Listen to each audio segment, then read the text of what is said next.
YCP అధికారంలో ఉన్నప్పుడు ప్రధాన సలహాదారుగా ఉన్న సజ్జల రామకృష్ణారెడ్డి ఆడిందే ఆట పాడిందే పాటగా సాగింది. ఆయన్ను కాదని మంత్రులు కూడా నిర్ణయాలు తీసుకోలేని పరిస్థితి ఉండేది. ఆఖరికి జగన్ను కలవాలన్నా కూడా సజ్జల పర్మిషన్ ఉండాల్సిందే. సకల శాఖ మంత్రి అంటూ ఆయనపై ట్రోల్స్ కూడా వచ్చాయి. మరోవైపు గత ఎన్నికల్లో వైసీపీ ఓడిపోవడానికి కారణం సజ్జలే అని వైసీపీలోనే గుసగుసలు వినిపిస్తున్నాయి. జగన్ చుట్టూ ఆయన ఓ కోటరీ కట్టారని, అందుకే జగన్కు గ్రౌండ్ లెవెల్లో ఏం జరుగుతుందో తెలుసుకోలేని పరిస్థితి ఏర్పడిందని వైసీపీ వర్గాల మాట. అయితే ఓటమి తర్వాత సజ్జలను జగన్ పక్కన పెడతారని చాలామంది భావించారు. కానీ జగన్ మాత్రం ఇంకా సజ్జల సృష్టించిన కోటరీని దాటి రాలేకపోతున్నారు.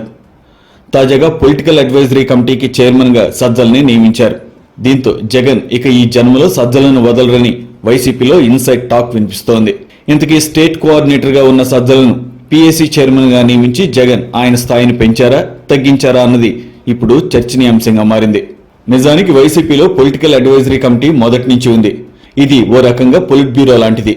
కానీ సమావేశాలు జరిగినట్లుగా పెద్దగా సమాచారం బయటకు రాదు. పార్టీ పదవులు ఇవ్వాలనుకున్న సీనియర్లను ఇందులో సభ్యులుగా నియమించేవారు. అయితే అధికారంలో ఉన్నప్పుడు జగన్మోహన్ రెడ్డితో పాటు సజ్జల రామకృష్ణారెడ్డి తీసుకునే నిర్ణయాలతో పార్టీ కార్యక్రమాలు నడిచిపోయేవి. ఇప్పుడు పార్టీని బలోపేతం చేసే లక్ష్యంతో పీఏసీని ఏర్పాటు చేసినట్లుగా వైసీపీ వర్గాలు చెబుతున్నాయి. 30 మందితో వైసీపీ పీఏసీ కమిటీని ప్రకటించారు జగన్. అసలు ఈ పీఏసీ ఏం చేస్తుందో ఎవరికీ తెలియదు, ఒక్క సజ్జలకు తప్ప. వైసీపీ ఘోర పరాభవానికి మూలకారకుడని ఆరోపణలు ఎదుర్కొంటున్న సజ్జల రామకృష్ణారెడ్డిని ఈ కమిటీ చైర్మన్గా నియమించారు జగన్.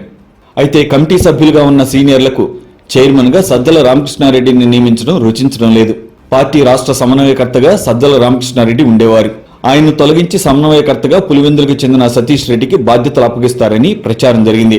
అయితే ఇప్పుడు సజ్జల రామకృష్ణారెడ్డికి పీఏసీ కమిటీ అధ్యక్షుడిగా అవకాశం ఇవ్వడం చూస్తుంటే సమన్వయ బాధ్యతలు సతీష్ రెడ్డికి అప్పగిస్తారని తెలుస్తోంది. జగన్ ఎక్కువగా బెంగళూరుకే పరిమితం అవుతున్నారు. వారంలో 2-3 రోజులు మాత్రమే తాడేపల్లి నివాసానికి వస్తున్నారు. పార్టీ వ్యవహారాల్లో పాల్గొంటున్నారు. ఈ క్రమంలో సజ్జల రామకృష్ణారెడ్డిని మిగతా అన్ని విషయాలు చూసుకునేందుకు వీలుగా పీఏసీకి చైర్మన్గా నియమించినట్లు భావిస్తున్నారు. వైసీపీ అధికారంలో ఉన్నప్పుడు ప్రధాన సలహాదారుగా సజ్జల ఉన్నారు. పార్టీని ప్రభుత్వాన్ని నడిపించడంలో ఆయన కీలక పాత్ర పోషించేవారు. అయితే ఆయన తీరు వల్లనే పార్టీ ఓడిపోయిందన్న ఆరోపణలు కూడా ఉన్నాయి. ఇకపోతే కోటరీ పేరుతో జగన్కు అత్యంత సన్నిహితుడైన విజయసాయిరెడ్డి పార్టీ వేయటంతో సజ్జల రామకృష్ణారెడ్డికి ఎదురు లేకుండా పోయింది. ఆయన చెప్పిందే వేదమని, జగన్ కూడా ఆయన్ను కాదనలేని పరిస్థితి వచ్చిందన్న అభిప్రాయం వైసీపీలో వినిపిస్తోంది. విజయసాయిరెడ్డి ఉక్కపోత తట్టుకోలేక బయటకొచ్చారు. ఇప్పుడు సజ్జలకు ప్రాధాన్యం ఇవ్వడం వల్ల ఇష్టం లేని మరికొంతమంది నేతలు కూడా బయటకు వస్తారన్న ప్రచారం జరుగుతోంది.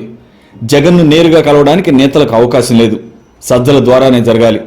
ఆయన తమను జగన్ వద్దకు పోనివ్వడం లేదని చాలామంది ఫీల్ అవుతున్నారు. వీరు బయటకు వచ్చే అవకాశాలు ఉన్నాయని భావిస్తున్నారు. మరి సజ్జల ఎఫెక్ట్ వైసీపీలో ఏ రేంజ్లో ఉంటుందో చూడాలి.